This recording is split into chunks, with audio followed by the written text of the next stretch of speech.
विद्यार्थियों, आपका हमारे चैनल पर स्वागत है। मैं योगेश प्रजापत और आज हम 13वां सवाल करने जा रहे हैं। अब तक हमने पीछे की क्लास तक 12 सवाल कर लिए हैं।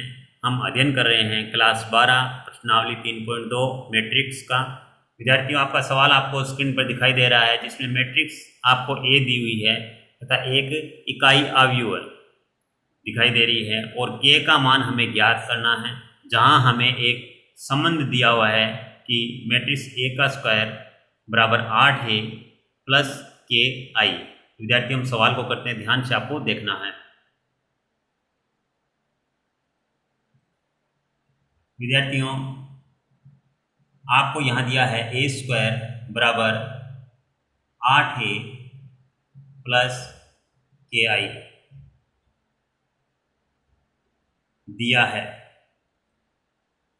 विद्यार्थियों, ए स्क्वायर का अर्थ हुआ कि ए 2 बार है, तो हम यहाँ मैट्रिक्स ए जो आपको दिखाई दे रही है उसको 2 बार यहाँ गुणा कर देते हैं।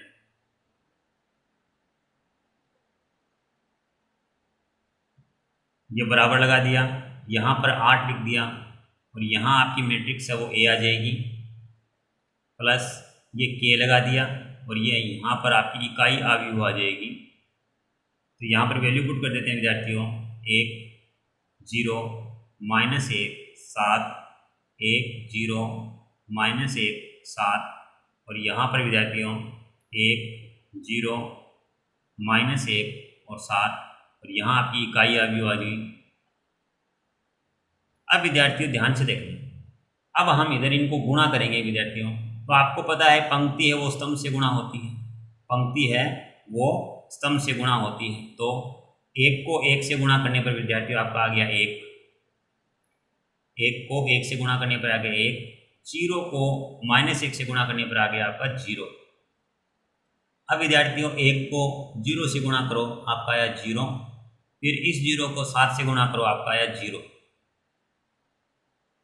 अब विद्यार्थियों नीचे वाली पंक्ति है वो पहले स्तंभ से गुणा होगी, तो -1 1 से गुणा होगा तो आपका आया -1, फिर 7 है वो -1 से गुणा होगा तो -7।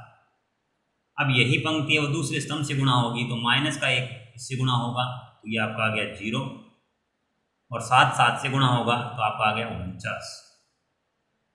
विद्यार्थियों, मैट्रिक्स के बाहर यदि कोई अंक होता है, अंदर गुणा करते हैं तो प्रत्येक अवयव से गुणा होता है वो हम यहाँ लिख देंगे। 8 को 1 से गुणा करो 8, 8 को 0 से गुणा करने पर 0, 8 को -1 से गुणा करने पर -8 और 8 को 7 से गुणा करने पर 56 और के से अंदर गुणा कर दीजिए विद्यार्थियों, तो यहाँ पर आ जाएगा के 0 0 और ये के। अब विद्यार्थियों ध्यान से देखना, आपको ये आपका बन गया 1, ये बन गया आपका 0, ये है -8 और ये है आपके 49। इधर विद्यार्थियों 8 में के जोड़ दीजिए, 8 प्लस के, 0 में 0 जोड़ने पर 0 रहेगा, -8 है उसमें 0 जोड़ दीजिए -8 और 56 में के जोड़ दीजिए, 56 प्लस के। अब विद्यार्थियों दोनों मैट्रिक्स है इनके बीच में बराबर लगा हुआ है और 2 ही पंक्ति है 2 ही स्तंभ है, इधर भी 2 पंक्ति है 2 स्तंभ है, तो ये तुल्य मैट्रिक्स बन गई है विद्यार्थियों। और हम जानते हैं कि तुल्य मैट्रिक्स के संगत अवयव समान होते हैं।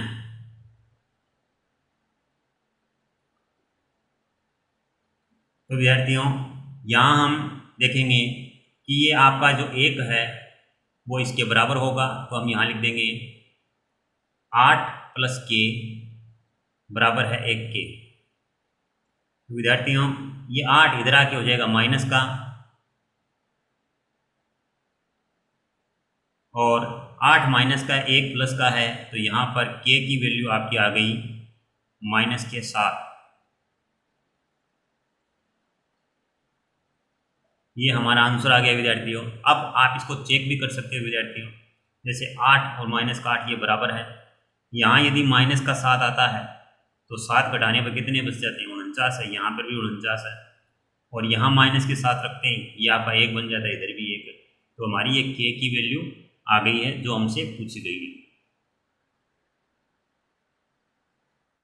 विद्यार्थियों, सवाल नंबर 14 आपको नज़र आ रहा है स्क्रीन पर। इसमें आपको एक मैट्रिक्स दी गई है जिसके गुणा में आपका a है और बराबर में आपको ये मैट्रिक्स दी गई है, और a का मान आपसे पूछा गया है कि a क्या मैट्रिक्स है, हमें ज्ञात करनी है। तो विद्यार्थियों, हम इसको हल करते हैं, ध्यान से आपको देखना है।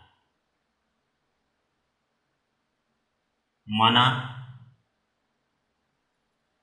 a बराबर है विद्यार्थियों a b c d e और f। हमने एक बार विद्यार्थियों मैट्रिक्स a को ये मान लिया है। अब हम क्या लिखते हैं प्रश्नानुसार। तो प्रश्न के अनुसार विद्यार्थियों हम क्या करते हैं, 1 0 2 -1 -3 और 4 बराबर में यहाँ विद्यार्थियों आपको a दिखाई दे रहा है और यहाँ आपका है विद्यार्थियों 1 -4 3 -2 -10 6 13 20 और -9। अब यहाँ पर हम a का मान रख देते हैं विद्यार्थी, 1 0 2 -1 -3 4 और यहाँ a का मान रखेंगे, वो आ जाएगा आपका a b c d e f और बराबर में हमने रख दिया विद्यार्थियों 1 -4 3 -2 -10 6 13 20 और -9।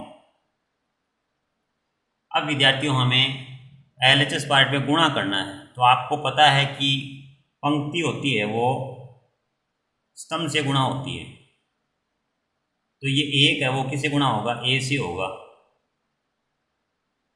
तो 1 है वो a से गुणा होगा तो आपका आ जाएगा a, और 0 है वो b से गुणा होगा तो ये हो जाएगा 0। इसी तरीके से 1 है वो उसके बाद अगले स्तंभ से गुणा होती है, तो 1 है वो b से गुणा होगा और 0 e से हो जाएगा तो ये 0 हो गया। फिर यही पंक्ति अगले स्तंभ से गुणा होगी तो ये आ गया आपका c + 0। अब विद्यार्थियों अगली पंक्ति है 2 नंबर पंक्ति है, वो पहले स्तंभ से गुणा होगी, 2 गुणा होगा a से, ये आ गया 2a और 1 है वो b से गुणा होगा, -1 है तो -b बन गया। 2 गुणा होगा b से तो ये बन गया 2b -e, फिर 2 गुणा होगा c से तो 2c -f। अब विद्यार्थियों -3 है वो a से गुणा होगा तो -3a और 4d से गुणा हो जाएगा +4d, फिर -3 b से होगा तो -3b और 4e से गुणा हो जाएगा 4e। ये -3 है वो c से गुणा होगा तो -3c और 4 है वो f से गुणा होगा तो यहाँ पर आ जाएंगे विद्यार्थियों आपके +4f। ठीक है विद्यार्थी, इसके बाद आगे जो मैट्रिक्स लिखी है उसको लिख देते हैं हम। 1 -4 3 -2 -10 6 13 20 और ये -9। अब इस मैट्रिक्स को लिख देते हैं हम।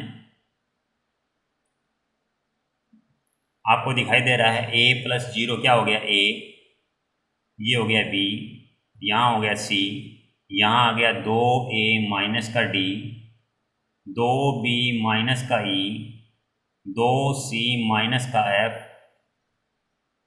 -3a + 4d -3b + 4e -3c + 4f।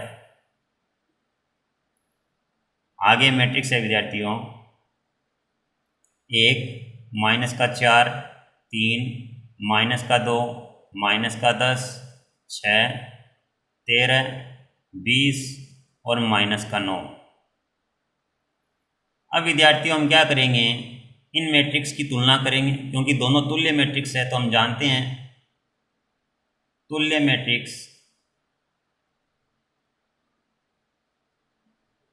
में संगत अवयव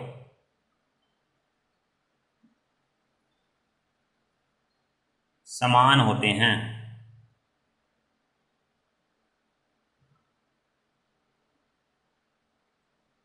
तो विद्यार्थियों ए का मान किसके बराबर होगा? 1 के। बी का मान बराबर हो जाएगा -4 के और सी का मान बराबर हो जाएगा 3 के। ये आपकी ABC की वैल्यू आ गई विद्यार्थियों।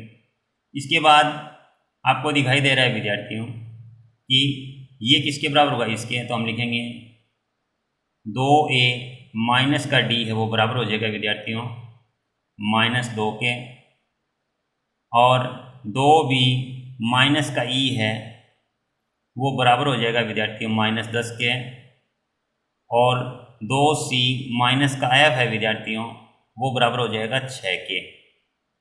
ये 6 के अवयव ये इसके बराबर होगा और ये इसके बराबर होगा। अब हम ऊपर जो वैल्यू उसमें पुट कर देते हैं विद्यार्थियों। ए का मान 1 है वो यहाँ रख देंगे, तो ये बन जाएगा 2 गुणा में 1 माइनस का D बराबर -2। ये 2 आपका गुणा होने पर 2 बन गया, 2 प्लस का इधर है किसका हो जाएगा? माइनस का। तो D बराबर आ गया आपके -2 और -2, और माइनस का D बराबर हो गया -4, और माइनस से माइनस हट जाएगा तो D का मान कितना आ गया विद्यार्थियों? 4 आ गया। इसी तरीके से विद्यार्थियों यहाँ पर हम B का मान रख देते हैं। B का मान है -4, तो हम क्या करेंगे विद्यार्थियों?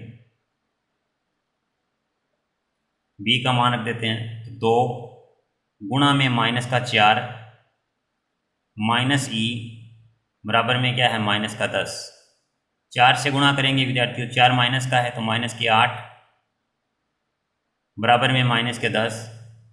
अब ये 8 इधर आके प्लस का होगा विद्यार्थियों, तो 8 प्लस के घट जाएंगे माइनस वाले में से, -2 बच गए, और माइनस से माइनस हट जाएगा तो E का मान आ गया विद्यार्थियों 2। इसी तरीके से विद्यार्थियों आगे वैल्यू पुट करेंगे C की। C का मान 3 है, माइनस का F बराबर में है 6। 3 को 2 से गुणा किया 6, माइनस का F बराबर 6। 6 आगे जाकर इधर माइनस का हो जाएगा, ये आ गया 0, ये माइनस का F, और -0 की तरफ भेज देंगे तो F की वैल्यू कितनी आ गई विद्यार्थियों? 0। इस तरीके से विद्यार्थियों हमारे पास 6 वैल्यू आ गई। A का मान, B का मान, C का मान, D का मान, E का मान और F का मान। अब हमने जो अवयव मानी थी विद्यार्थियों, हमने A माना था विद्यार्थियों, A, B, C, D, E, F, तो आपकी अवयव A हो जाएगी विद्यार्थियों। यहाँ वैल्यू पुट कर दीजिए। A का मान रख देंगे 1, B का -4, C का मान 3, D का मान 4, ये 2 हो गया, और ये आपका 0। इस तरीके से हमें जो A अवयव पूछी गई थी उसका मान हमारे सामने आ चुका है विद्यार्थियों। इसको ध्यान से देखना और समझना है।